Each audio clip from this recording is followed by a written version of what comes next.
Sí, sí.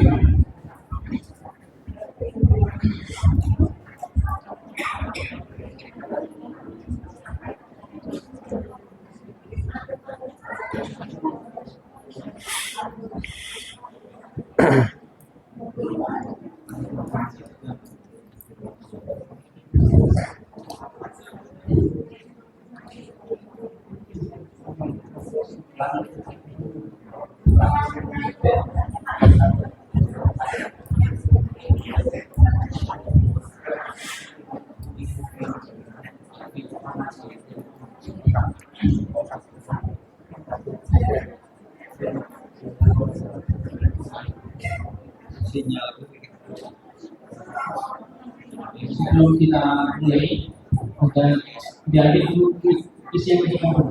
Mungkin yang di sebelah sana nggak ada tempatnya. Ke depan, maju ke depan dulu.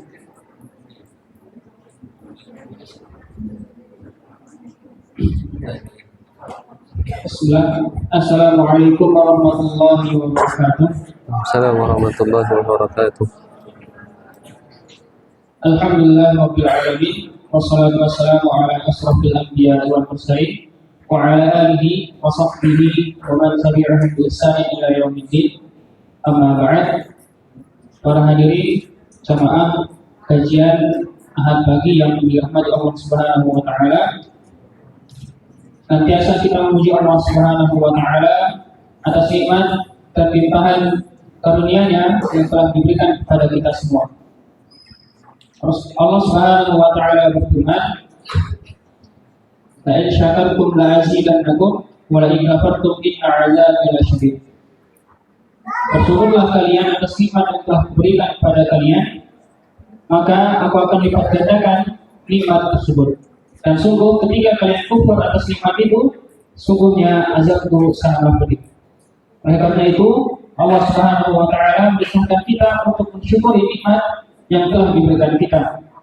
Kemudian tak lupa kita bersalawat kepada Nabi Muhammad SAW, pada keluarga beliau, pada sahabat beliau, dan kepada orang-orang yang senantiasa mengikuti ajaran beliau hingga hari kiamat kelak. Jamaah kajian pagi Ahad yang dirahmati Allah Subhanahu wa taala, insyaallah kita akan melanjutkan kajian dengan tema syarat sahnya salat bagi yang dua. Dan yang pertama insyaallah sudah kita dengar bersama. Insyaallah kita akan melanjutkan di bagian duanya. Tanpa berlama-lama, kepada Ustaz Bimo Eko Nugroho kami persilahkan. Bismillahirrahmanirrahim. Assalamualaikum warahmatullahi wabarakatuh. Alhamdulillah ala ihsanih wa syukru lahu ala taufiqihi wa amtinani wa ashhadu an la ilaha illallah wahdahu la syarika lah ta'ziman li syahnih wa ashhadu anna Muhammadan abduhu wa rasuluhu ad-da'i ila ridwanih sallallahu alaihi wa ala alihi wa ikhwanih wa sallama tasliman katsira amma ba'd. Jamaah rahimani wa rahimakumullah, kita bersyukur kepada Allah Subhanahu wa taala yang pada kesempatan pagi hari ini Allah masih memberikan banyak sekali kenikmatannya kepada kita, mulai dari nikmat iman, nikmat Islam, kemudian nikmat kesehatan, nikmat keamanan dan nikmat yang termasuk nikmat yang besar juga ketika seseorang diberikan kesempatan oleh Allah Subhanahu wa taala untuk bisa berkumpul di majelis ilmu, yang mana kita semua telah memahami bahwa berkumpul di majelis ilmu ini adalah sesuatu yang sangat agung dan fadilahnya pun sangat besar di sisi Allah Subhanahu wa taala. Di antara hadisnya yang mungkin semua kita hafal, man salaka tariqan yaltamisu fihi ilman sahhalallahu lahu bihi tariqan ilal jannah. Barang siapa yang mereka menempuh jalan untuk menuju ke majelis ilmu, sahhalallahu lahu bihi tariqan ilal jannah, maka Allah Subhanahu wa taala akan mudahkan jalannya untuk ke surga. Ini fadilah yang pertama. Dan hadis ini tidak berhenti sampai di sini, karena hadis ini baru potongan dari hadis yang panjang. Kemudian fadilah yang kedua, Rasulullah Shallallahu Alaihi Wasallam melanjutkan, wa innal malaikata la tadau ajnihatahum ridan bi talibil ilm. Dan para malaikat meletakkan sayap-sayapnya karena mereka ridho terhadap orang-orang yang menuntut ilmu. Maka majelis ilmu adalah majelisnya orang-orang soleh dan majelis di mana tempat berkumpulnya para malaikat. Kemudian lanjutan dari hadis ini, tadi yang pertama adalah bahwa penuntut ilmu akan dipermudah jalannya menuju surga oleh Allah. Yang kedua, malaikat meletakkan sayap-sayapnya karena ridha terhadap para penuntut ilmu. Kemudian para penuntut ilmu akan dimintakan ampunan. La yastaghfiru man fis samawati wa man fil ardi hatta al-hitan fil ma. Kata Rasul, bagi para penuntut ilmu akan dimintakan oleh penduduk langit. Siapa penduduk langit? Malaikat, ya, bukan alien. Kemudian penduduk bumi, malaikat beserta yang lainnya. Bahkan kata Rasul, hattal hitan filma, sampai-sampai ikan di lautan akan memintakan ampun untuk orang-orang yang menuntut ilmu. Bayangkan ya, ikan di lautan, ikan yang ada di air, di air, baik itu di laut ataupun di sungai, itu jumlahnya tidak terhitung dan masing-masing dari mereka memintakan ampun untuk mereka yang berada di majelis ilmu. Maka hudur kita di majelis ilmu ini bukan sesuatu yang sia-sia, tetapi justru sesuatu yang sangat agung, sangat berharga bagi kita dan sangat memberikan fadilah bagi kita di sisi Allah Subhanahu wa taala. Kemudian jamaah rahimani wa rahimakumullah, pada kesempatan siang hari ini kita akan melanjutkan pembahasan kita di fikih ibadah. Kemarin kita sudah membahas tentang syarat-syarat salat di bagian yang pertama. Sekarang kita masuk ke bagian yang kedua. Terakhir kalau tidak salah sebelum puasa kita sudah membahas tentang masalah waktu-waktu salat. Nah, masih ingat nih? Catatannya masih ada? Baik. Masih ada atau sudah hilang catatannya? Masih. Nah, kita kemarin terakhir membahas tentang waktu-waktu sholat. Nah, ini masih bagian dari pembahasan waktu-waktu sholat kemarin, yaitu tentang waktu-waktu yang terlarang untuk sholat. Nah, waktu-waktu yang terlarang untuk sholat. Dalam hadis Rasulullah Shallallahu Alaihi Wasallam bersabda, hadis riwayat Bukhari dan Muslim, la salata ba'da subhi hatta tartafi asy-syamsu, wa la salata ba'da al-'asri hatta taghiba asy-syamsu. Tidak ada salat, maksudnya tidak boleh salat. Yang pertama, setelah salat subuh sampai matahari meninggi. Setelah salat subuh sampai matahari meninggi. Maksudnya apa? Tidak ada salat sunnah setelah mengerjakan salat subuh sampai matahari meninggi. Kalau matahari sudah meninggi berarti sudah masuk waktu apa? Duha. Berarti antara selesai sholat subuh sampai sholat duha tidak ada sholat sunnah. Nah, tidak ada sholat sunnah.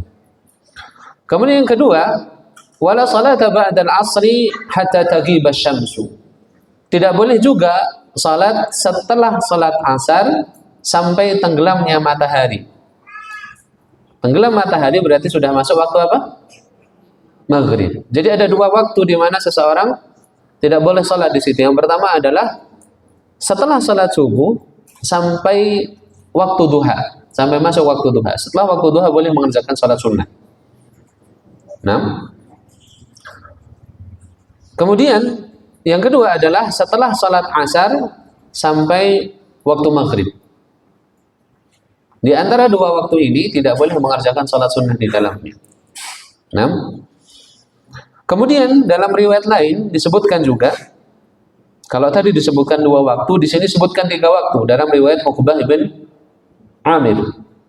Rasulullah Shallallahu Alaihi Wasallam bersabda, "Thalathu sa'atin." Ada tiga waktu. Karena Rasulullah Shallallahu Alaihi Wasallam yanhana an nusalliya fihinna. Yang mana Rasulullah melarang kami untuk salat di tiga waktu ini. Yang pertama, an nusalliya fihinna.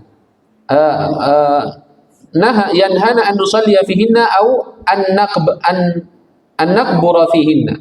Rasulullah melarang kami untuk sholat di 3 waktu ini, dan juga melarang kami untuk menguburkan mayat di 3 waktu ini. Yang pertama adalah hina tatlu'us syamsu. Yang pertama adalah ketika matahari terbit. Ketika matahari terbit. Maksudnya adalah ketika proses matahari terbit sampai dia benar-benar meninggi, sampai masuk waktu duha. Kemudian yang kedua,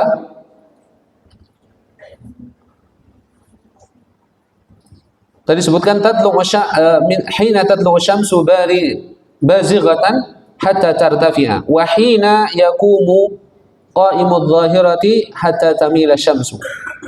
Kemudian ketika matahari berada pas di atas kepala kita. Tandanya adalah ketika kita berdiri tidak ada bayangan yang terlihat. Matahari waktu itu tidak condong ke barat dan juga tidak condong ke timur. Sehingga kalau kita berdiri di waktu itu tidak akan ada bayangan yang terlihat. Maka pada waktu itu dilarang kita sholat. Baru kalau matahari sudah condong ke barat, boleh waktu itu kita sholat. Kalau matahari sudah condong ke barat, berarti sudah masuk waktu apa? Zuhur. Sudah kita bahas kemarin bahwa waktu zuhur itu bukan ketika matahari pas di atas, tetapi ketika matahari sudah zawal, sudah condong ke arah barat. Sudah timbul bayangan, walaupun cuma sedikit. Tapi kalau tidak ada bayangan sama sekali, maka tidak boleh sholat di waktu itu. Kemudian waktu yang ketiga, wahina tadayyufu syamsu lil ghurubi hatta taghruba. Yaitu ketika matahari akan tenggelam sampai benar-benar sempurna dia tenggelam. Ini sama seperti hadis yang pertama tadi, cuman ada tambahan yaitu ketika matahari tepat di atas kepala. Jadi ada 3 waktu kita dilarang untuk sholat di situ. Yang pertama tadi apa? Mulai dari setelah sholat subuh sampai matahari meninggi, waktu duha. Yang kedua,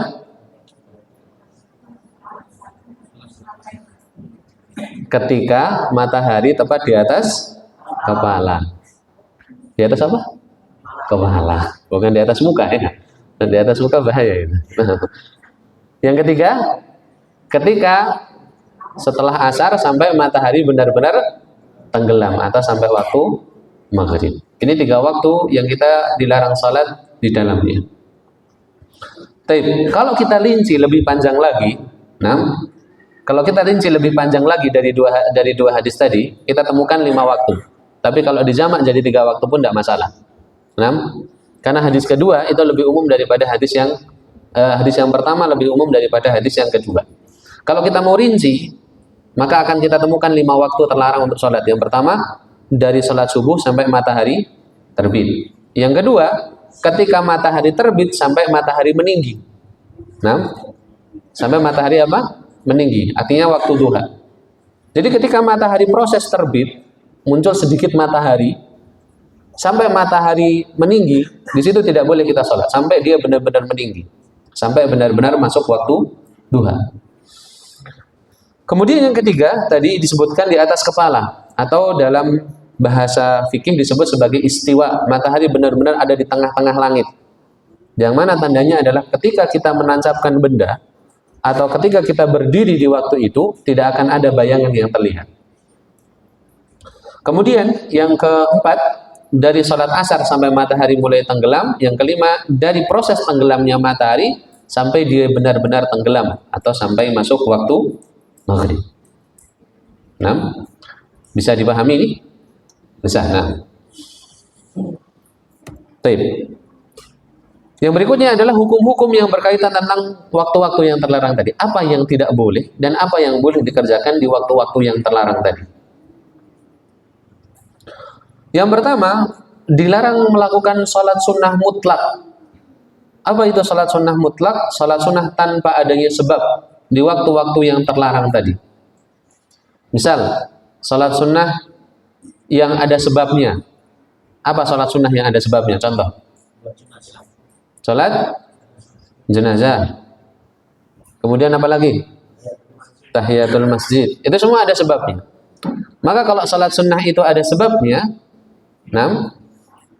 Kalau sholat sunnah itu ada sebabnya, maka boleh dilakukan walaupun di waktu-waktu yang terlarang. Kalau sholat sunnah itu tidak ada sebabnya, contoh, jenengan kepengen, ya saya pengen sholat sunnah sajalah biar tenang pikiran. Itu namanya sholat sunnah mutlak, karena tidak ada alasannya. Nah, hanya sebatas sholat sunnah saja tanpa ada alasan, maka tidak boleh dilaksanakan di waktu-waktu yang terlarang. Nah, sekali lagi, tidak boleh sholat sunnah mutlak di waktu-waktu yang terlarang tadi. Kalau sholat sunnahnya ada alasannya, maka boleh. Misalnya dengan masuk masjid sebelum waktu maghrib. Padahal tadi sebelum waktu maghrib boleh sholat sunnah atau tidak? Tidak boleh. Tapi dengan masuk masjid, kemudian sholat sunnah tahiyatul masjid, boleh atau tidak? Boleh, karena ada sebabnya. Apa sebabnya? Masuk masjid. Baik. Yang kedua, boleh mengqadha sholat yang tertinggal pada waktu-waktu yang terlarang, sekalipun pada waktu-waktu yang terlarang. Misal, jenengan ketiduran dari habis zuhur karena terlalu capek, mungkin ketiduran. Sampai matahari terbenam baru bangun. Berarti ketinggalan sholat apa? Asar. Sementara ketika matahari tenggelam, boleh sholat atau tidak asalnya? Boleh sholat atau tidak asalnya?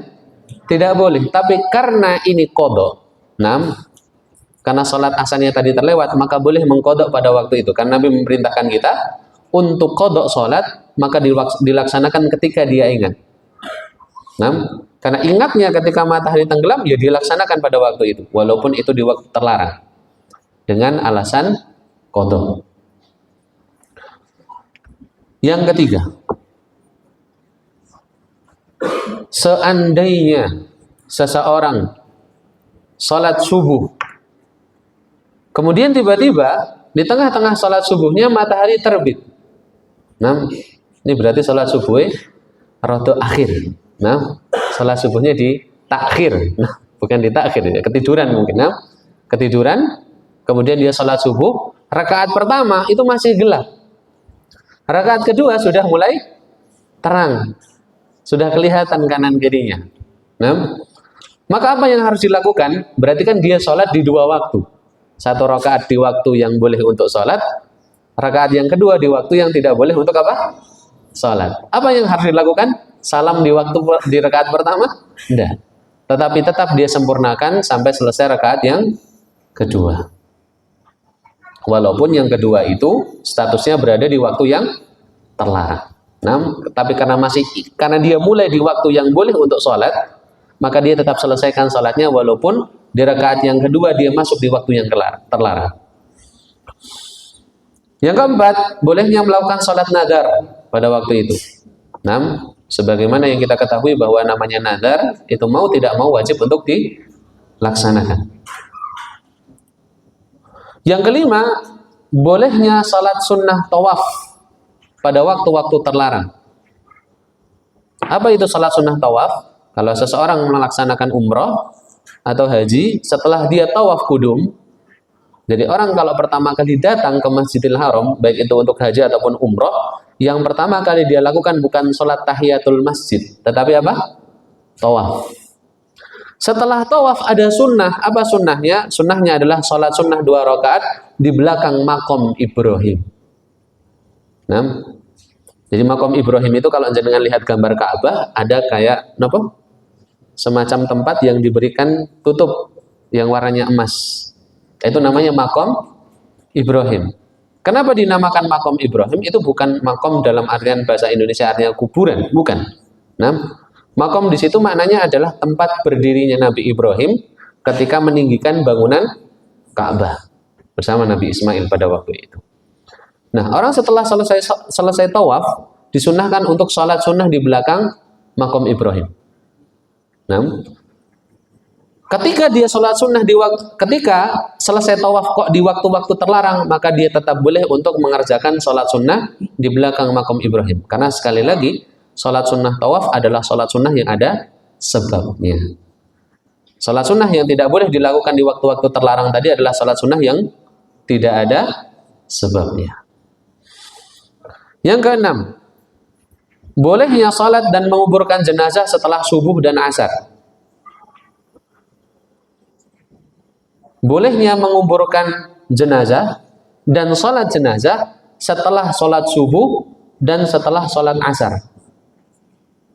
Nah, maksudnya apa? Setelah sholat subuh dan setelah sholat asar, setelah sholat subuh sampai terbitnya matahari, atau setelah asar sampai sebelum terbenamnya matahari. Maka di situ boleh melakukan dua hal. Pertama, mengerjakan sholat jenazah. Yang kedua, menguburkan jenazah.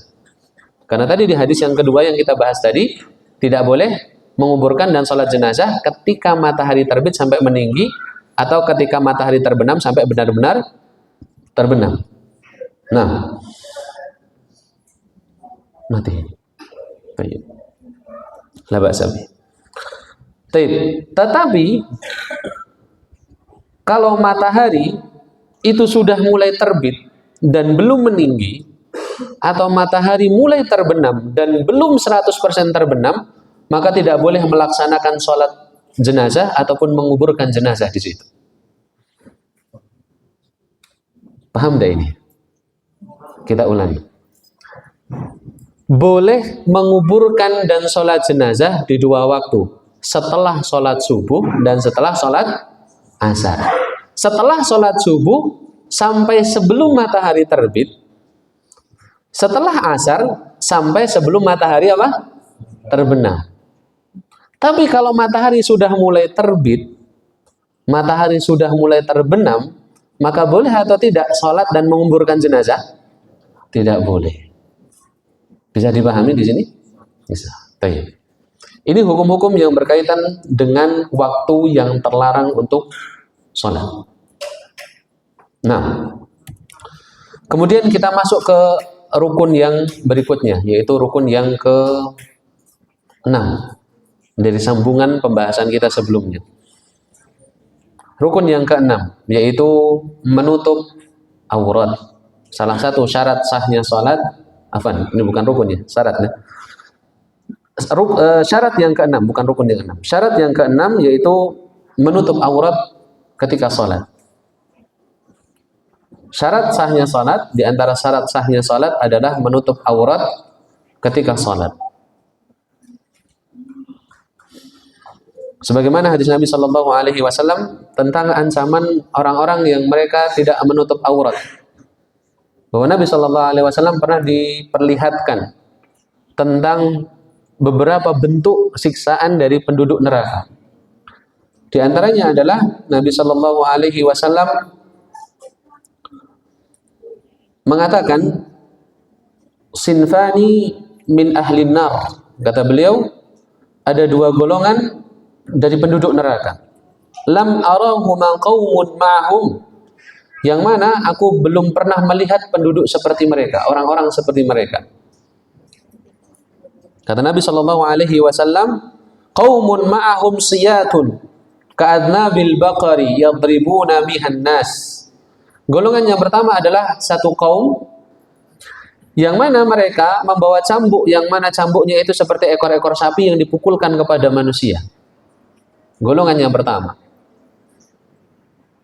Kemudian golongan yang kedua, kata Nabi Shallallahu Alaihi Wasallam, ada penduduk neraka yang kasiyatun 'ariyat, wa nisaa'un kasiyatun 'ariyat, mumilatun ma'ilat, ru'usuhunna ka asnimatil bukhtil ma'il. Ada wanita-wanita yang mereka itu berpakaian tapi telanjang, yang mana kepala-kepala mereka miring seperti punuk unta. Apa ancamannya? Kata Nabi, la yadkhulnal jannata wa la yajidna rihaha. Orang-orang seperti itu mereka tidak akan masuk surga dan mereka juga tidak akan mencium baunya surga. Kata Nabi Shallallahu Alaihi Wasallam, ada wanita-wanita yang berpakaian tapi telanjang. Apa maksudnya? Berarti pakaian mereka itu tidak menutupi apa? Auratnya. Pakaian mereka itu masih menampakkan auratnya. Orang-orang seperti itu oleh Nabi Shallallahu Alaihi Wasallam diancam masuk neraka. Mereka tidak akan masuk surga. Ya kalau tidak masuk surga berarti analoginya masuk ke neraka. Nah, kalau yang seperti itu saja diancam masuk neraka, berarti pakaian seperti itu juga tidak boleh digunakan untuk apa? Salat. Maka dari situ diambil dalil bahwa tidak boleh seseorang itu salat dengan keadaan terbuka auratnya. Walaupun dia pakai pakaian, tetapi kalau terbuka auratnya, maka salatnya tidak sah. Syaratnya tidak terpenuhi, yaitu menutup aurat. Nah, kemudian pertanyaannya adalah, bagaimana bisa disebut seseorang itu menutup aurat? Bagaimana bisa seseorang itu disebut menutup aurat? Ibnu Qudamah rahimahullahu ta'ala mengatakan dalam Al-Mughni, al-wajibu as-satru bima yasturu launal bashara. Bahwa disebut menutup aurat adalah ketika seseorang mengenakan pakaian yang yasturu launal basharah, yang mana pakaiannya itu menghalangi pandangan dari warna kulitnya, artinya menutupi warna kulitnya. Fa in kana khafifan yubayyinu launal jildi min waraihi fayu'lamu bayaduhu aw hamratuhu lam tajuzis salatu fihi. Kalau pakaian itu masih menampakkan warna kulit, artinya warna kulitnya masih terlihat di balik pakaian itu, baik itu warna kulitnya putih, merah, hitam, dan sebagainya masih terlihat, maka tidak boleh sholat dengan menggunakan pakaian tersebut. Ringkasnya adalah, tidak boleh menggunakan pakaian yang transparan atau pakaian yang masih memperlihatkan warna kulit atau pakaian yang tipis. Nah, tidak boleh sholat menggunakan pakaian yang masih bisa terlihat warna kulit kita. Nah, terus bagaimana dengan pakaian ketat? Beliau melanjutkan, nah, li'anna satra la yahsulu bidzalika wa in kana yasturu launaha wa yasiful khilqati. Kalau seandainya pakaian itu sudah menutup aurat, sudah menutup warna kulit, artinya warna kulitnya sudah tidak terlihat, tapi masih memperlihatkan bentuk tubuh, apa kata Ibnu Qudamah? Jazatis shalah, maka boleh sholat dengan pakaian seperti itu. Kenapa? Li'anna hadza la yumkinu taharruzu minhu. Karena yang namanya pakaian kemudian memperlihatkan bentuk tubuh kita, itu akan sangat sulit untuk dihindari. Baik, saya jelaskan biar tidak salah paham. Pertama, bahwa yang disebut dengan pakaian menutup aurat adalah pakaian yang menutupi warna kulit. Yang kedua, bagaimana dengan pakaian yang memperlihatkan bentuk tubuh? Pakaian yang memperlihatkan bentuk tubuh sah untuk sholat. Nah, kita bicara tentang sah atau tidak untuk apa? Sholat. Nah, kata Ibnu Qudamah sah. Karena yang penting adalah tidak memperlihatkan apa? Warna kulit, tidak nerawang, tidak tipis, tidak transparan. Adapun kalau seandainya memperlihatkan bentuk tubuh, maka itu tidak masalah. Nah, dengan catatan apa? Ketatnya pakaian itu tidak kemudian menyingkap aurat kita ketika sholat. Nah, karena sulit. Pakaian itu tidak memperlihatkan bentuk tubuh kita. Contoh bapak-bapak sholat pakai celana, gitu kan. Boleh tidak sholat pakai celana? Ya boleh. Ketika jenengan sujud, ketika jenengan rukuk, kelihatan nggak bentuk tubuh jenengan? Misal sebagiannya saja, kelihatan nggak? Kelihatan. Maka kalau kita katakan tidak boleh sholat dengan pakaian yang memperlihatkan bentuk tubuh, maka semua orang sholatnya akan batal. Karena setiap pakaian yang digunakan untuk sholat, minimal di gerakan-gerakan tertentu pasti memperlihatkan bentuk apa? Bentuk tubuh kita. Maka kata Ibnu Qudamah, inti dari menutup aurat adalah pakaian yang menutupi warna kulit, yang tidak terlihat warna kulit di balik pakaian tersebut. Nah, kemudian berkaitan tentang aurat, aurat itu dibagi menjadi 3. Nah, berdasarkan kelompok orangnya. Yang pertama adalah aurat laki-laki yang sudah baligh. Aurat laki-laki yang sudah baligh. Baligh itu standarnya apa? Nah, standar laki-laki yang sudah baligh itu adalah, pertama, dia sudah mengalami ihtilam atau mimpi basah. Yang kedua, sebagian ulama fikih mengatakan usianya sudah sekitar 15 tahun. Walaupun belum mengalami ihtilam, tapi kalau sudah usianya 15 tahun, maka dia sudah dianggap baligh. Laki-laki baligh, auratnya yang utama adalah antara pusar dan lutut. Laki-laki yang balik auratnya adalah antara pusar dan lutut. Pasti ada yang berpikiran seperti itu. Berarti nek sholat nganggo sarung tok sah berarti. Ya. Sah? Belum tentu. Nanti kita akan selesaikan pembahasannya. Jangan terburu-buru. Oke. Tapi setidaknya kita tahu dulu, aurat pokok bagi laki-laki yang sudah balik adalah antara pusar dan lutut. Khair. Kemudian bagi wanita merdeka yang sudah balik, karena ada perbedaan ya antara wanita merdeka dengan wanita budak. Wanita yang budak itu masuk ke dalam golongan laki-laki sudah balik untuk ukuran auratnya. Nah, tapi karena di sini tidak ada budak, maka yang penting kita ketahui adalah wanita merdeka yang sudah balik. Berarti wanita yang sudah mengalami mimpi basah ataupun mimpi basah. Wanita yang sudah haid, afwan. Kemudian minimal usianya sudah 15 tahun. Maka aurat mereka adalah seluruh badan kecuali muka. Sebagian ulama mengatakan auratnya adalah seluruh badan kecuali muka dan telapak tangan. Nah, ini untuk wanita yang sudah balik. Lah bagaimana dengan anak-anak? Anak-anak usia 7 sampai 10 tahun. Kenapa 7 sampai 10 tahun? Karena ini usia diperintahkan untuk sholat. Jadi, Nabi Shallallahu Alaihi Wasallam memerintahkan kita untuk memerintahkan anak sholat mulai dari umur berapa? 7. Kalau tidak mau sholat sampai umur 10 tahun, diapakan? Dipukul. Nah, dipukul. Bukan dengan pukulan yang menyakitkan, pukulan pelajaran. Nah, anak-anak yang usia seperti itu, ini sudah balik atau belum berarti? Belum. Anak-anak yang belum balik, maka aurat mereka adalah kemaluan. Depan ataupun belakang. Nah, yang wajib ditutupi adalah itu. Bedanya apa dengan laki-laki yang sudah balik? Kalau yang sudah balik, auratnya adalah antara pusar sampai lutut. Baik. Bisa dipahami ini? Baik. Catatan, 1. Ketika sholat, terkadang ada beberapa kasus aurat itu tersingkap. Lah bagaimana kalau ketika sholat, auratnya tersingkap? Maka tidak lepas dari 2 kondisi. Yang pertama adalah bila aurat itu tersingkap dalam waktu yang panjang, waktu yang lama. Misal auratnya itu tersingkap mulai dari rakaat pertama sampai rakaat terakhir, maka sholatnya batal. Karena termasuk syarat sahnya sholat adalah menutup apa? Aurat. Baik. Yang kedua, kondisi yang kedua, auratnya terbuka, tapi terbukanya itu sebentar, langsung sadar kemudian ditutup lagi auratnya. Maka kalau kasusnya seperti ini, sholatnya tetap sah. Jadi kalau terbukanya itu lama, maka sholatnya batal.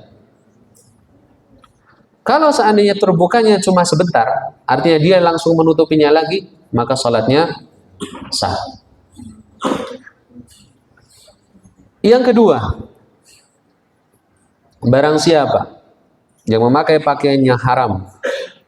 Pakaian yang haram itu diantaranya adalah sutra dan emas untuk laki-laki.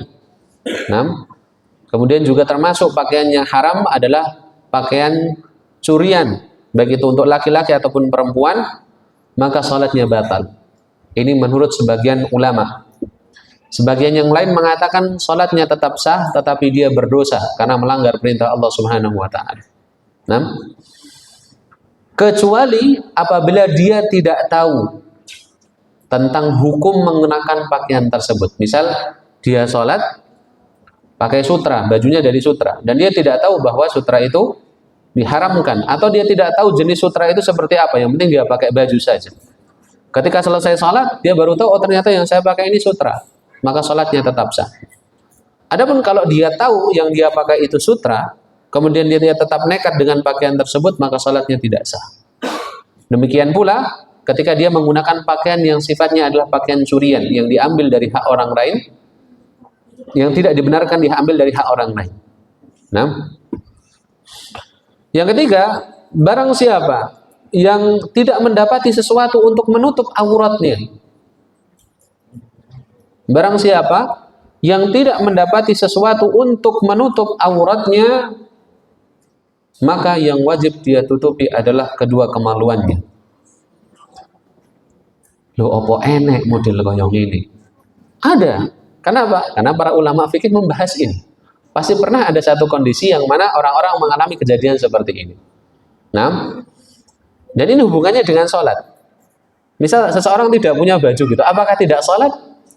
Ya tetap sholat, karena itu sholat itu diwajibkan dalam setiap kondisi.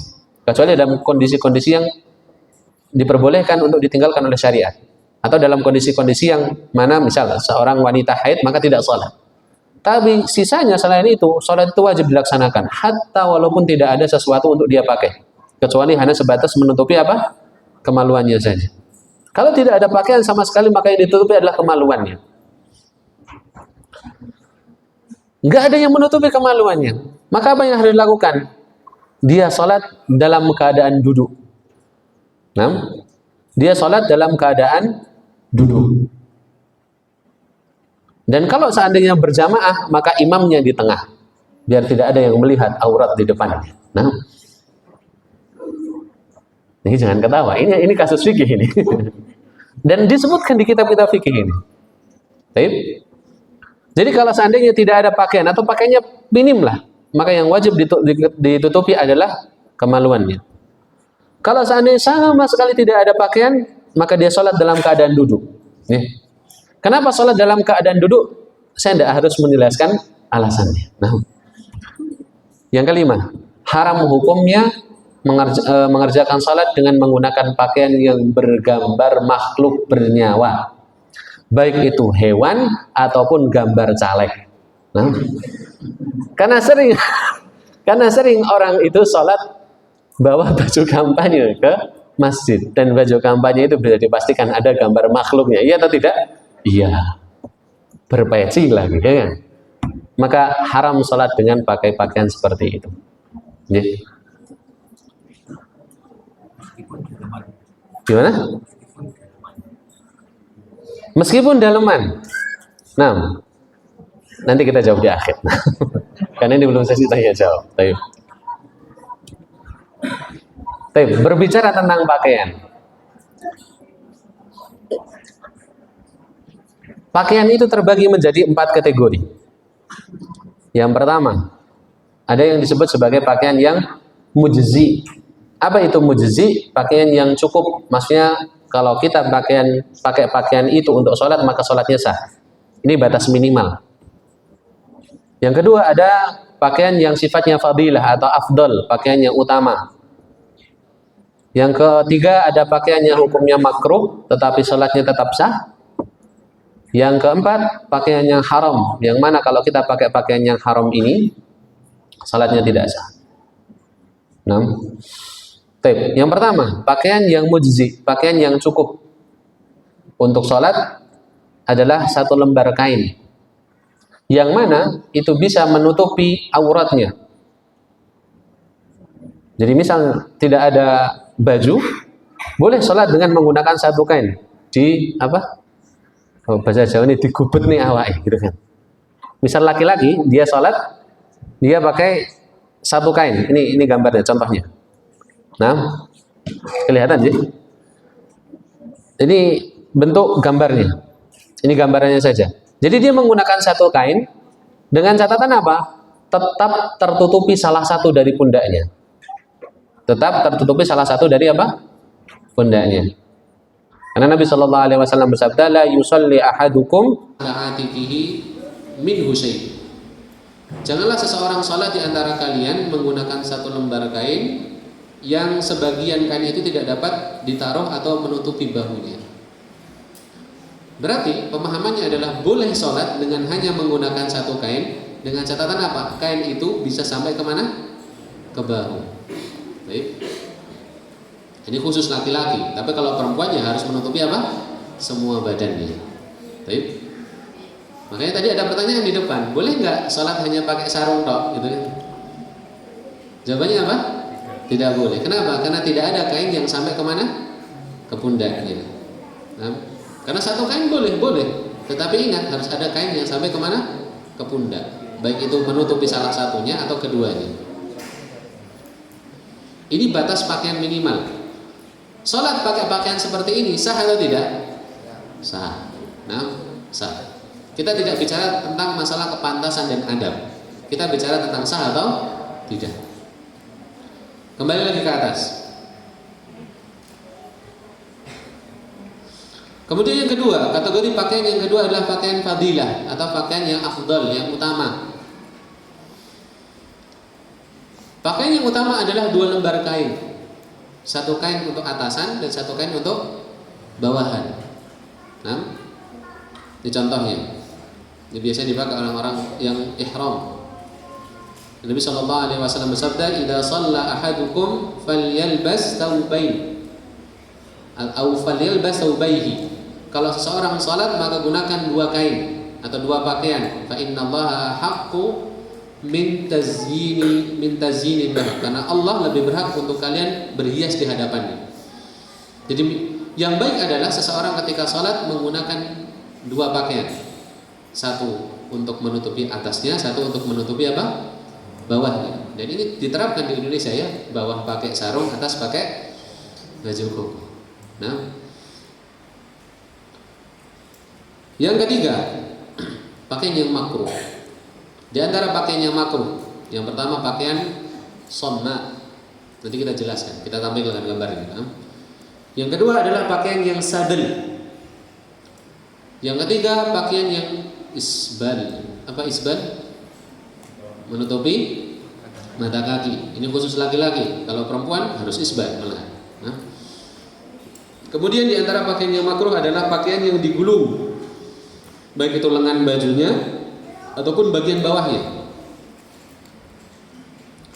dan pakaian yang berwarna merah. Walaupun di sini ada khilaf di antara para ulama. Baik, merah seperti apa nanti kita jelaskan. Baik. Yang pertama tadi kita sebutkan pakaian yang makruh adalah pakaian somma. Pakaian yang somma adalah pakaian yang membungkus seluruh badan sampai-sampai tidak bisa mengeluarkan tangannya dari samping. Kalau tangannya dikeluarkan dari samping maka terangkat auratnya nanti.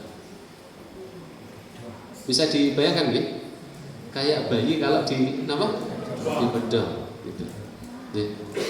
Itu namanya pakaian somma. Jadi pakaian somma adalah pakaian yang membungkus seluruh badan sampai-sampai tidak bisa mengeluarkan tangan dari samping. Kalau tangannya dikeluarkan dari samping maka auratnya terangkat. Dan namanya pakaian somma. Dan terus bagaimana takbirnya? Ya takbirnya di dalam pakaian gitu. Nah, ini makruh, tetapi tetap sah salatnya. Jadi makruh tetapi tetap sah salatnya. Karena ini bukan pakaian yang haram, ini pakaian yang makruh. Yang kedua adalah pakaian sadel. Nah, pakaian sadel. Sadel itu yang sebelah yang ini. Yang pakaiannya ditaruh di pundaknya. Jadi sadel itu adalah menjulurkan ujung baju di kedua bahu, namun tidak meletakkan salah satunya di bahu yang lain. Ya sebenarnya bukan gambaran yang itu ya, gambaran yang ideal. Maksudnya sadel itu kalau jenengan pakai seperti lidah ini tadi. Nah ini, salah satunya tidak diikatkan di mana? Di pundak yang lain, orang di samping nih. Gitu. Jadi pakainya terjuntai ke bawah. Kenapa dimakruhkan? Karena akan sangat berpotensi membuka aurat nanti. Nah, karena akan sangat berpotensi membuka aurat. Termasuk juga yang haram adalah yang makruh. Yang makruh adalah sholat dengan keadaan mulut tertutup. Nah, pakaian yang menutupi mulut, misalnya dengan pakai syal atau pakai surban, ternyata menutupi mulut, maka itu makruh. Termasuk juga masker. Walaupun sebagian ada mengatakan itu haram, nah, tapi yang benar adalah itu makruh. Salat menggunakan masker atau menggunakan penutup mulut itu hukumnya makruh. Salatnya tetap sah. Nah, kemudian tadi kita sebutkan juga adalah pakaian yang digulung, baik itu lengan bajunya ataupun di bagian kakinya. Jadi dimakruhkan. Nabi Shallallahu Alaihi Wasallam mengatakan, wala nakfita thiyaba wa sya'ra. Di antara hal yang makruh ketika salat adalah menggulung baju, termasuk juga menggulung celana dan juga mengikat rambut. Nah, dan juga mengikat rambut atau mengumpulkan rambut. Ada gambar ya di depan. Nah? Yang terakhir tadi kita sebutkan adalah isbal. Nah, isbal adalah menjulurkan pakaian di bawah mata kaki, dan ini berlaku khusus bagi laki-laki. Nah, ini berlaku khusus bagi laki-laki. Hukumnya makruh ketika salat, tetapi salatnya tetap sah. Dan jenengan yang pakai pakaian yang melebihi mata kaki akan timbul dua kebingungan nanti. Pertama, kalau masih menutupi mata kaki, makruhnya karena apa? Isbal. Kalau pengen di atas mata kaki digulung, tapi juga masalah lagi karena digulung pakaiannya juga apa? Makruh. Nah, maka solusinya adalah pakai pakaian yang di atas mata kaki. Ini untuk laki-laki. Kemudian kita masuk syarat yang ketujuh. Syarat-syarat yang ketujuh yaitu menjauhi najis, baik najis yang ada di badan, di pakaian ataupun di tempat salat. Allah Subhanahu wa taala berfirman, "Wa thiyabaka fatahhir." Dan bajumu bersihkanlah, sucikanlah bajumu. Walaupun dari ayat ini muncul berbagai macam tafsiran di kalangan ahli tafsir. Kemudian Nabi Shallallahu Alaihi Wasallam juga pernah bersabda ketika beliau melewati dua kuburan. Dalam hadis Ibnu Abbas diceritakan Nabi Shallallahu Alaihi Wasallam pernah mendapati dua kuburan. Beliau pernah lewat dua kuburan, kemudian beliau berhenti sejenak di situ dan beliau bersabda, "Innahuma la yu'adzabani wa la yu'adzabani fi kabiri," kata Nabi. Sesungguhnya dua penghuni kubur ini sedang diadab. Jadi antara mukjizat Nabi adalah Nabi diberikan wahyu untuk mengetahui kondisi dua orang penghuni kubur tadi. Nah, kemudian yang dilakukan Nabi apa? Nabi Shallallahu Alaihi Wasallam mengambil pelepah kurma, kemudian beliau patahkan pelepah kurma yang masih basah, beliau tancapkan di masing-masing kuburan tadi. Beliau bersabda, "La'allahuma yukhaffifani ma lam yaibasa," atau kama qala. Semoga dengan ditancapkannya dua pelepah kurma ini yang masih basah bisa meringankan adab kubur dari dua jenazah ini sampai pelepah kurma tadi mengering. Kalau sudah kering, ya adab kuburnya kembali seperti semula. Nah, tapi ingat, ini khususiatnya Nabi, bukan khususiatnya kita. Nah, ini khususiatnya Nabi, bukan keumuman bagi kita. Yang jenengan nanti ke kuburan bawa pelepah kurma yang banyak, apa? Pelepah kelapa ditancap-tancapkan gitu. Ben rene adab kubur gitu jenengan bilang. Enggak, ini hanya khususiat bagi Nabi. Kenapa? Karena Nabi diberikan wahyu untuk mengetahui mana yang diadab dan mana yang tidak diadab. Sementara kita tidak tahu. Baik. Kemudian salah satu kasusnya kenapa salah satu penghuni kubur tadi diadab oleh Nabi oleh Allah Subhanahu wa taala, Nabi Shallallahu Alaihi Wasallam mengatakan, "Amma ahaduhuma fakana la yastati'u minal baul." Kata Nabi, salah seorang dari mereka ini diadab bukan karena perkara yang besar, perkara yang sepele apa? Mereka tidak menjaga diri dari air kencing. Imma itu tidak membersihkan hadas, membersihkan hadasnya, membersihkan najisnya, air kencingnya, ataupun ketika kencing dia tidak berhati-hati sehingga apa? Ada air kencing yang menyiprat kepada pakaiannya. Kalau seseorang itu sholat dengan pakaian yang terciprati air kencing, kira-kira pakaiannya suci atau tidak? Tidak. Dipakai sholat sah atau tidak? Tidak. Sehingga pantas tidak kalau diadab? Ya pantas. Karena dia tidak berhati-hati terhadap najis yang mengenai pakaian yang digunakan untuk sholat. Baik. Nah, kemudian catatan. 1. Apabila seseorang tertahan di tempat yang penuh dengan najis, misal seseorang terpaksa sholat di tempat-tempat yang di satu tempat yang terdapat banyak najis di situ,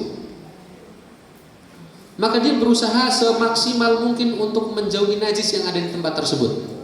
Dia berusaha semaksimal mungkin untuk menjauhi najis yang ada di tempat tersebut.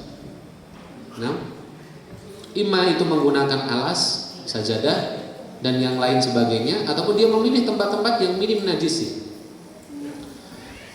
Yang kedua, apabila seseorang terkena najis di tengah-tengah sholatnya, ketika mulai sholat sudah bersih-bersih, najisnya sudah dibersihkan, tempatnya, pakaiannya, badannya sudah dibersihkan.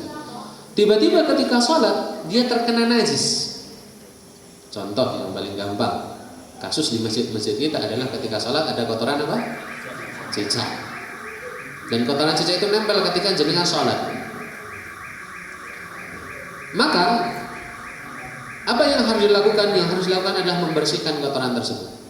Nah, jadi kalau ada kotoran yang menempel pada seseorang ketika seseorang itu sedang sholat, selama kotoran itu bisa hilang atau dia hilangkan kotoran itu, sholatnya tetap sah.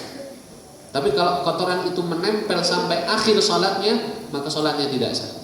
Dan ini pernah terjadi di Nabi Shallallahu Alaihi Wasallam. Pada waktu itu Nabi sholat bersama para sahabat, kemudian tiba-tiba di tengah sholat Nabi itu melepas sendalnya. Nah, jadi dulu Nabi Shallallahu Alaihi Wasallam kadang sholat dengan menggunakan sendal, sehingga boleh tidak sholat pakai sendal? Boleh. Tapi jangan dilakukan di masjid-masjid jenengan. Nanti di sana ditakmiri. Nah, baik. Jadi Nabi sholat menggunakan sendal, kemudian tiba-tiba di tengah-tengah sholat sendalnya dicopot. Maka para sahabat yang lihat juga ikut copot sendal. Nah, setelah sholat baru dijelaskan oleh Nabi Shallallahu Alaihi Wasallam alasan kenapa beliau copot sendal pada waktu itu. Beliau mengatakan, Inna Jibrila Sallallahu Alaihi Wasallam atani fa akhbarani anna fihi ma qadar. Kata Nabi, saya tadi ketika sedang sholat kedatangan Jibril. Jibril itu memberitahukan kepada saya bahwa di sendal saya itu ada kotoran nih. Maka kemudian dicopot oleh Nabi Sallallahu Alaihi Wasallam. Jadi kalau ada seorang sholat kemudian dia ketempelan najis, maka boleh kemudian dihilangkan najis itu. Dia hilangkan najis itu, kemudian dilanjutkan sholat. Yang ketiga, menghilangkan najis ini hukumnya wajib. Artinya, kalau seseorang itu selesai sholat, misal selesai sholat dia baru tahu kalau ternyata badannya atau pakaiannya itu ketempelan najis, maka dia harus mengulangi sholatnya. Karena ini syarat, dan syarat tidak boleh ditawar-tawar. Misalnya dengan sholat, setelah salam baru tahu, nengok ke samping ternyata di kakinya ada kotoran cicaknya. Nah, maka sholatnya sah atau tidak? Tidak sah. Dan sholatnya harus diulangi. Walaupun ketika sholat jenengan tidak tahu kalau itu ketempelan kotoran. Nah, ataupun lupa. Nah, baru keingat ketika sudah salam. Oh iya, tadi saya ada kotoran yang nempel. Baru ingat ketika selesai salam, maka sholatnya juga harus diulangi. Kenapa? Karena sekali lagi ini syarat. Sama seperti berwudu. Jenengan sholat, baru sadar setelah salam kalau jenengan belum wudu ketika sholat. Sah atau tidak sholatnya? Tidak sah. Maka harus diulangi lagi. Karena ini termasuk syarat. Baik. Kemudian ada pembahasan tentang tempat-tempat yang terlarang untuk sholat. Tempat-tempat yang terlarang untuk sholat. Tempat yang terlarang untuk sholat yang pertama adalah tempat atau tanah yang sifatnya adalah tanah maghsub, tanah yang curian. Kenapa? Karena ini diambil dengan tanpa hak dan tidak pantas mengerjakan ibadah yang di tempat yang itu dibangun di atas kezaliman, karena mengambil hak orang lain. Yang pertama. Yang kedua, dilarang sholat di kuburan dan kamar mandi. Dilarang sholat di kuburan dan kamar mandi. Kamar mandi jelas, karena tempat najis. Kuburan, karena ada hadis dari Nabi SAW bersabda, al-ardu kulluha masjidun illa al-maqbarata wal hammam. Semua permukaan bumi ini semuanya bisa dijadikan sebagai tempat sholat kecuali dua, kuburan dan kamar mandi. Kecuali kalau mensolatkan jenazah di kuburan, maka boleh. Misal seseorang tertinggal mensolatkan jenazah, maka boleh dia mensolatkan ketika si mayit sudah dikuburkan. Yang ketiga, dilarang salat kalau di dalam buku-buku fikih dikatakan di dalam kandang unta. Dilarang salat di dalam kandang unta. Apa alasannya? Karena Nabi Shallallahu Alaihi Wasallam mengatakan bahwa kandang unta itu fa innaha mabarikil ibil fa innaha minasyayatin. Karena tempat kandangnya unta itu adalah tempatnya setan. Walaupun di hadis ini masih diteruskan bahwa boleh seseorang untuk sholat di kandang kambing, karena di dalam kandang kambing itu ada keberkahan. Aneh ya? Tapi ini hadis dan hadisnya sahih. Baik. Jadi boleh seseorang sholat di kandang kambing, boleh atau tidak? Boleh. Nah, karena ada hadis yang mengatakan boleh sholat di kandang kambing. Lah bagaimana dengan kotoran dan air kencingnya? Bukankah itu najis? Kita sudah bahas di depan bahwa hewan yang halal dimakan dagingnya, kotorannya tidak najis. Nah, kemudian termasuk tempat yang tidak boleh digunakan untuk sholat, tempat jagal, tempat sampah, tengah jalan, dan di atap Ka'bah. Bukan di dalam Ka'bah, tapi di atas Ka'bah. Tempat jagal, tempat penyembelihan hewan, tempat sampah, di tengah jalan atau di tempat-tempat yang banyak lalu lalang orang, kemudian di atas Ka'bah. Nah, dan ini ada dalam sebuah hadis riwayat Ibnu Umar, walaupun hadisnya dianggap oleh para ulama hadis ini statusnya hadis yang dhaif atau lemah. Nah, tetapi sebagian ulama menjadikan ini sebagai dasar hukum bahwa minimal makruh salat di tempat-tempat ini. Nah, di tempat jagal tidak makruh untuk salat di situ.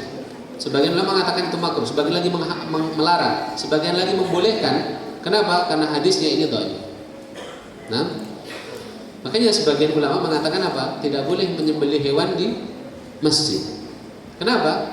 Karena menyembelih hewan di masjid, sementara masjid itu adalah tempat sholat. Dalam hadis dikatakan tempat jagal tidak boleh dijadikan tempat sholat. Berarti tempat sholat tidak boleh dijadikan tempat jagal.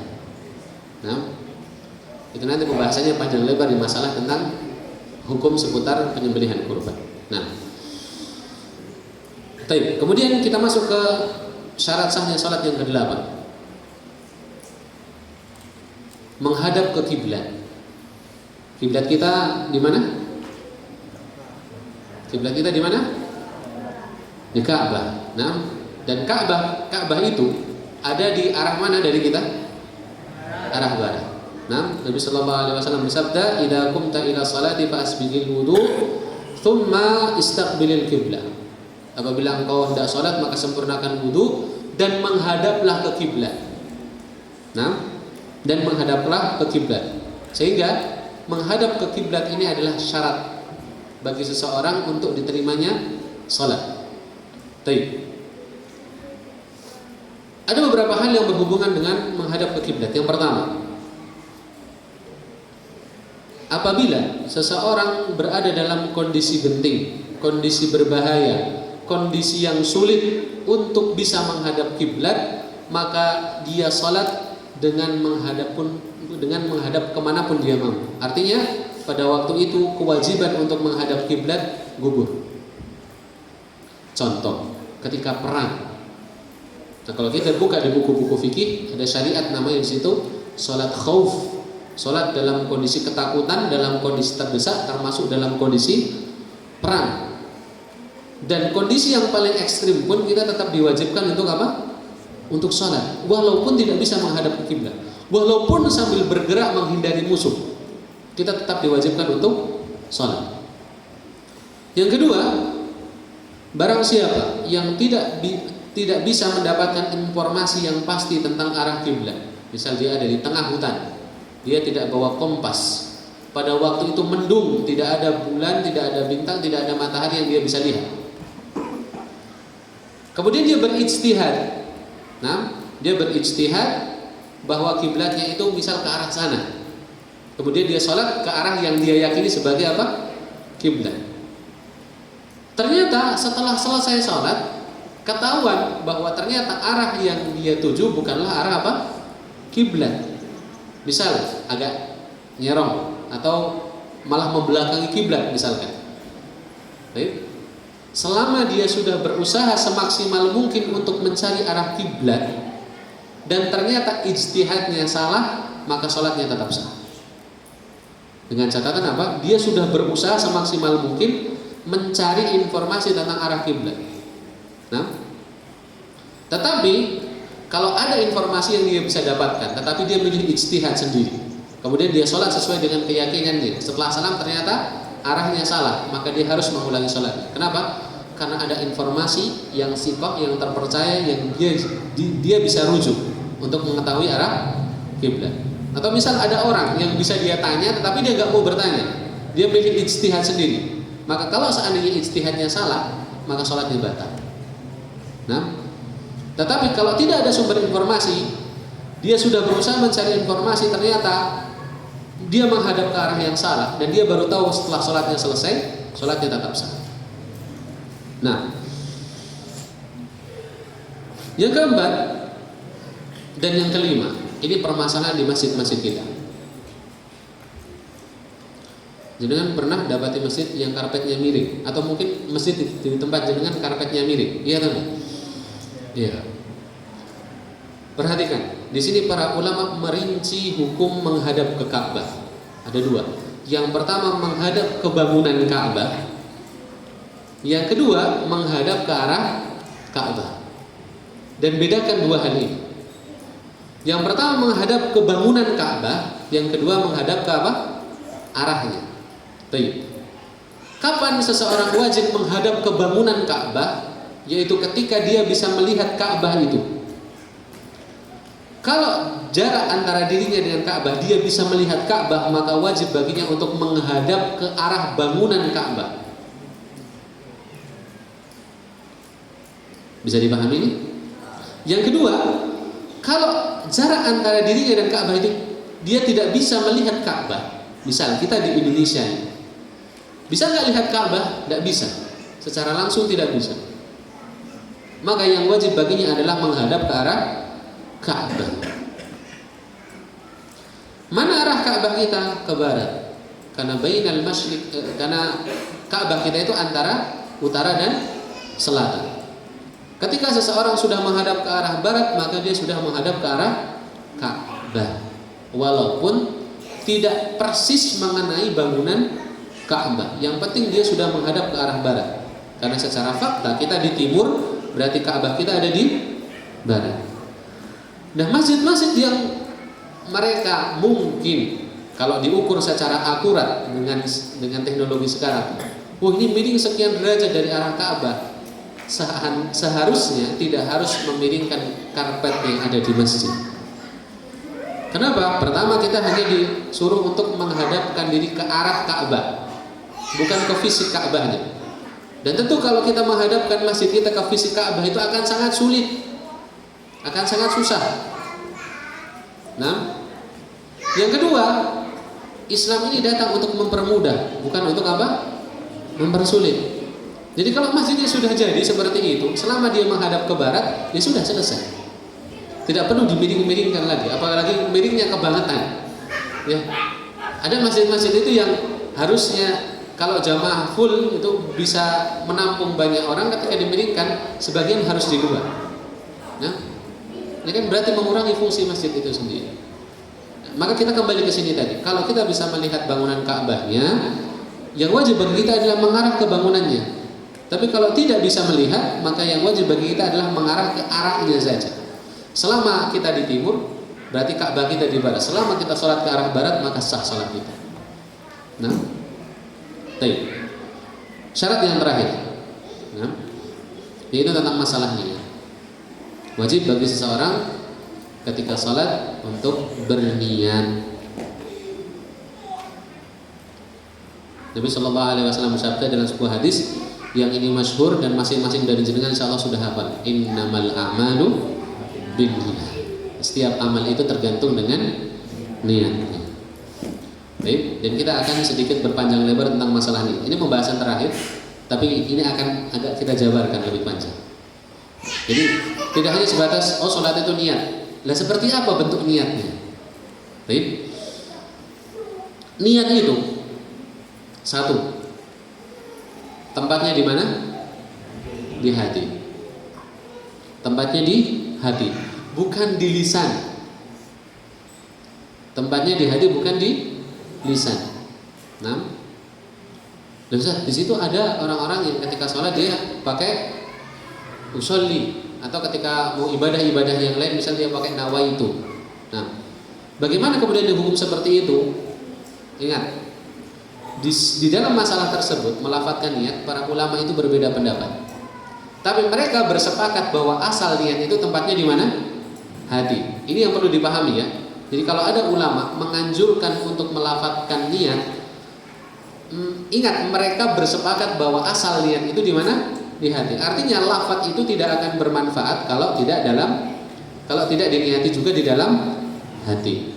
Nah, yang terjadi di masyarakat sekarang adalah hatinya kosong walaupun mulutnya apa? Berniat.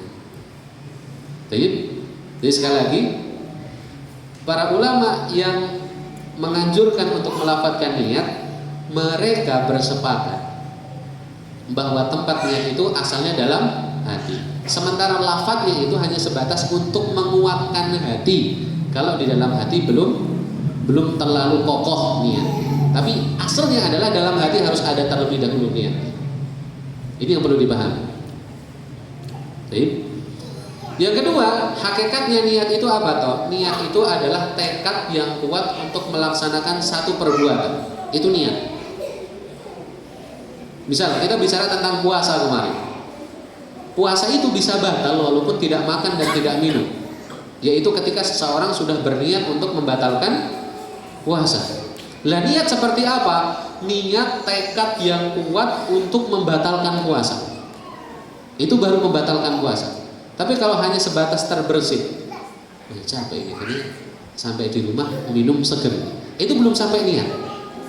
Nah, tapi kalau dia sudah niat di dalam hati, pokoknya saya sampai rumah mau minum, mau batal puasa, dan dia sudah bertekad kuat, berarti sudah terjadi niat, maka batal puasa.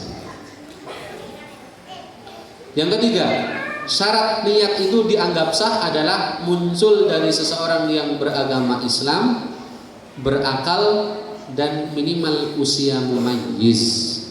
Mumayyiz sudah kita terangkan di pertemuan yang sebelum-sebelumnya. Jadi niat itu bisa dianggap sah apabila muncul dari seorang muslim yang berakal dan mumayyiz. Misal ada orang non muslim, dia berniat sholat. Nah, dia tahu tata cara sholat karena mungkin temannya Islam. Dia berniat untuk ikut sholat. Walaupun dia berniat sholat, sholatnya sah atau tidak? Tidak, karena agamanya bukan Islam. Itu contoh mudah saja. Kemudian yang keempat, waktunya. Kapan niat itu bisa teranggap sebagai niat dalam sebuah ibadah? Yang pertama, minimal niat itu hadir di awal ibadah ataupun sebelum ibadah dengan jarak waktu yang tidak terlalu lama. Minimal niat itu hadir di awal ibadah ataupun sebelum ibadah dalam waktu yang tidak terlalu lama. Misal, jenengan mau sholat, sebelum takbiratul ihram niat itu sudah harus ada. Dan tidak boleh antara niat yang muncul dengan takbiratul ihram itu jaraknya terlalu lama.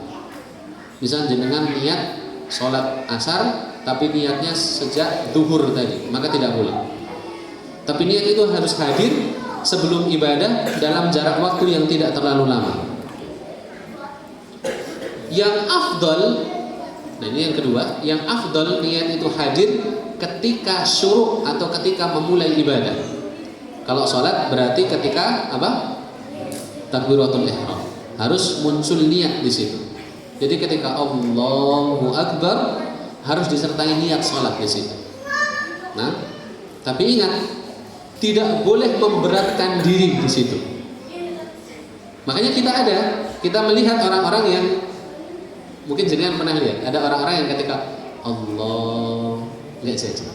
Ya. Sudah mau sedekah, tinggal 2 senti, nggak jadi. Kenapa? Karena bingung mikir niat, ya kan? Allah, nggak jadi lagi. Ya, karena terbersih sesuatu hal. Sampai bahkan sebagian mereka ada yang membuat perkara baru. Kalau sampai 3 kali itu nggak kokoh niatnya, maka harus wudu lagi. Nah, ini kan repot seperti itu. Jadi niat itu perkaranya ringan. Yang penting jenengan sudah punya tekad dalam hati, dan tekad itu sudah muncul baik sebelum ibadah dalam waktu yang sempit ataupun ketika takbir, maka sudah dianggap sebagai niat. Bisa dipahami sampai sini? Baik. Masalah yang kedua tentang masalah niat, yaitu tentang ta'yinun niyah. Apa itu ta'yin? Ta'yin itu menentukan niat. Disyaratkan untuk mentakyin niat ketika seseorang mengerjakan sholat. Artinya sholat apa yang ingin dia lakukan? Sholat zuhur kah? Atau sholat asar kah? Atau sholat jumat kah? Atau sholat witir kah? Atau sholat ba'diyah qobliyah kah yang akan dia lakukan? Artinya antara niat dengan perbuatan yang dilakukan itu harus selaras, harus sama.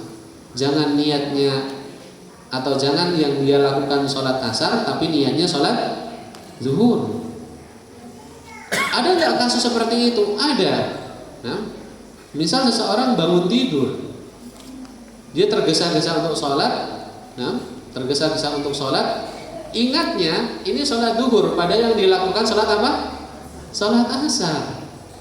Nah, maka tidak boleh seperti itu. Antara niat dengan perbuatan itu harus selaras.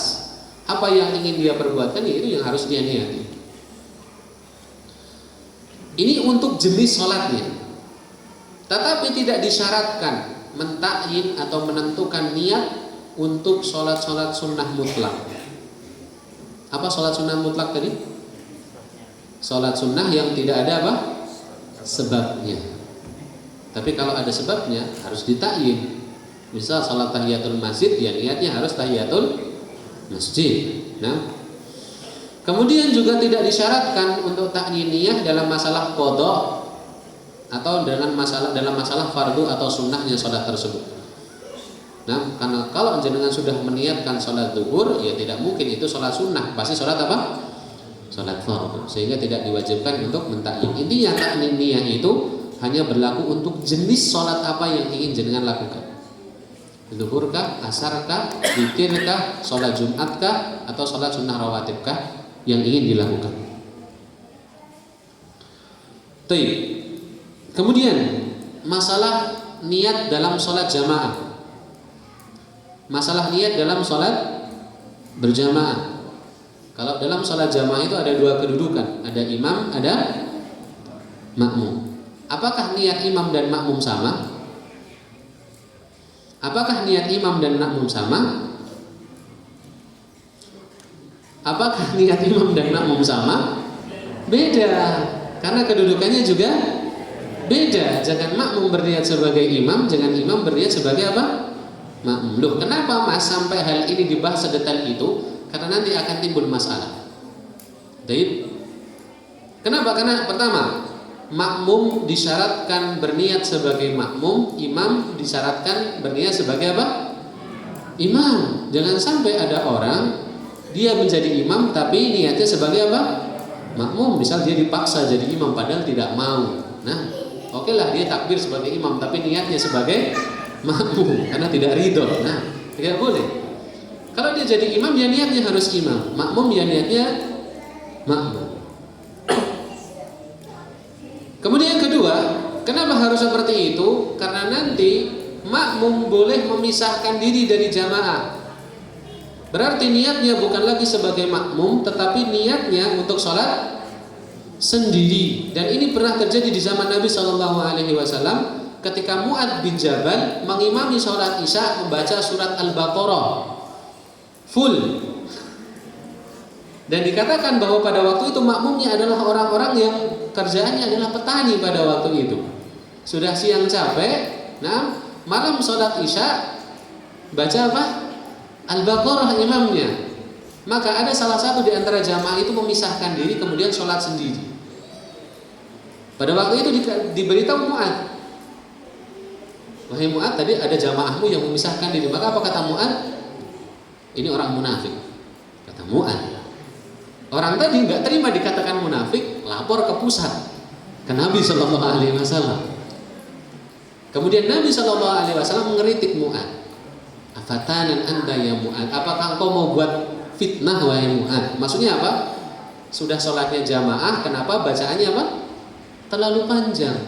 Nah ini juga menjadi dalil bahwa kalau orang jadi imam itu harus memikirkan apa? Jamaahnya. Jangan mentang-mentang hafid atau bacaannya panjang, bacaannya hafalannya banyak, kemudian bacaannya dipanjangkan seenak dia. Tidak boleh. Tapi juga harus memperhatikan makmum. Nah, kembali ke sini. Tadi ada kasus orang memisahkan diri ketika sholat berjamaah. Otomatis niatnya kan juga harus berubah. Dia tidak boleh lagi berniat sebagai makmum, tapi dia harus berniat sebagai seorang yang sholat apa? Sendirian. Dan apakah sah seperti itu? Sah. Kenapa? Karena dalam hadis tadi Nabi tidak memerintahkan orang tersebut untuk mengulangi sholatnya. Jadi misal jenengan sholat jamaah kemudian ada udzur dan imamnya nggak peka sama jenengan. Nah, misal imamnya itu masih terus saja sudah 5 menit kok nggak Allahu Akbar ini. Nah. Sementara jenengan punya udzur dan udzurnya mendesak, misal mau kamar mandi dan sebagainya, maka boleh memisahkan diri. Nah, atau mungkin di rumah ada hajat yang penting yang harus segera dilaksanakan selesai sholat, maka jenengan boleh memisahkan diri, kemudian sholat sendirian. Dan sholatnya tetap sah dengan syarat apa? Merubah niat dari makmum menjadi sholat sendirian. Begitu pula imam. Boleh juga imam keluar dari jamaah. Nah, boleh juga imam keluar dari jamaah, memisahkan diri dari jamaah. Misal ada udzur, kemudian imam memilih untuk keluar dari jamaah, maka boleh bagi imam. Nah, terus bagaimana dengan status makmumnya? Ada 2 opsi. Pertama, orang yang di belakang imam menggantikan imam, ataupun masing-masing dari mereka sholat sendiri-sendiri. Dengan catatan ketika imam memisahkan diri dari jamaah, imam mengatakan atimmu sholatakum, sempurnakan sholat-sholat kalian. Jadi imam memberikan isyarat, baik itu mencari pengganti ataupun ketika imam membiarkan makmum untuk sholat sendiri. Maka pada waktu itu juga makmum merubah niatnya untuk sholat sendiri. Apabila imam mengeluarkan dirinya dari jamaah atau memisahkan diri dari jamaah, ada 3 kondisi. Yang pertama, imam memisahkan diri ketika sebelum membaca Al-Fatihah. Imam memisahkan diri sebelum dia membaca Al-Fatihah. Misal Allahu Akbar, tiba-tiba imam memisahkan diri. Maka apa yang harus dilakukan makmum? Maka makmum wajib untuk membaca Al-Fatihah. Karena Al-Fatihah masuk ke dalam rukun sholat. Kasus yang kedua, imam memisahkan diri di tengah-tengah bacaan Al-Fatihahnya. Artinya Al-Fatihahnya belum selesai. Maka apa yang harus dilakukan makmum? Makmum menyempurnakan ayat yang belum dibaca oleh imam. Misal imam baru baca ihdinas siratal mustaqim. Kemudian imam memisahkan diri, maka makmum membaca siratal ladzina an'amta 'alaihim ila akhir. Yang ketiga, apabila imam memisahkan diri setelah bacaan Al-Fatihah sebelum masuk surat misal, maka makmum bisa langsung rukuk karena membaca surat sifatnya sunnah. Dan ingat, bacaan imam adalah bacaannya makmum, sehingga cukup Al-Fatihahnya imam. Karena imam sudah membaca Al-Fatihah, maka ketika imam memisahkan diri setelah Al-Fatihah, makmum bisa langsung rukuk. Kemudian yang terakhir berkaitan tentang masalah niat, yaitu tentang merubah niat. Kalau tadi merubah niat dalam artian status kondisi dia sebagai imam dan makmum, ini merubah niat dalam masalah sholat satu dengan sholat yang lain. Barang siapa yang bertakbir untuk sholat fardu, misal ada orang sholat niatnya adalah sholat fardu, entah itu subuh, duhur, asar, maghrib, isya. Atau kita buat kasus saja biar lebih mudah. Jangan masuk di satu masjid, dan jenengan yakin itu sudah masuk waktunya, kemudian jenengan sholat di situ.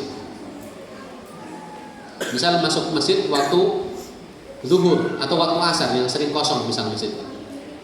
Kemudian jenengan sholat di situ. Jenengan yakin kalau tadi sudah ada jamaah yang sholat. Akhirnya niat sholat sendirian di situ. Di tengah-tengah sholat tiba-tiba datang muadzin, adzan. Oh ternyata tadi belum sholat apa? Jamaah. Walaupun sudah masuk waktunya. Artinya kemungkinan setelah adzan itu ada jamaah yang apa? Yang datang. Maka pada waktu itu boleh merubah niat. Sholat yang tadi diniatkan sebagai sholat fardu boleh diniatkan sebagai sholat wajib untuk nanti mengikuti sholat berjamaah. Dengan catatan waktunya masih longgar. Artinya jenengan masih bisa melaksanakan sholat sunnah yang tadi janji dengan sholat wajib jangan rubah menjadi sholat sunnah untuk kemudian ikut ke dalam sholat berjamaah. Bisa dipahami ini? Jadi sholat wajib tadi kan sholat wajib karena dikira belum ada jamaah atau sudah berjamaah tadi sholat wajib.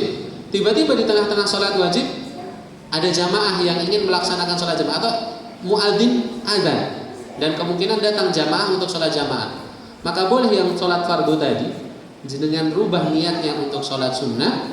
Kemudian yang sholat jamaah tadi dengan niatkan sebagai sholat wajib. Nah mungkin itu yang bisa saya sampaikan. Mohon maaf kalau ini agak panjang. Sebelum diakhiri barangkali ada pertanyaan dipersilakan. Wallahu a'lam bishawab.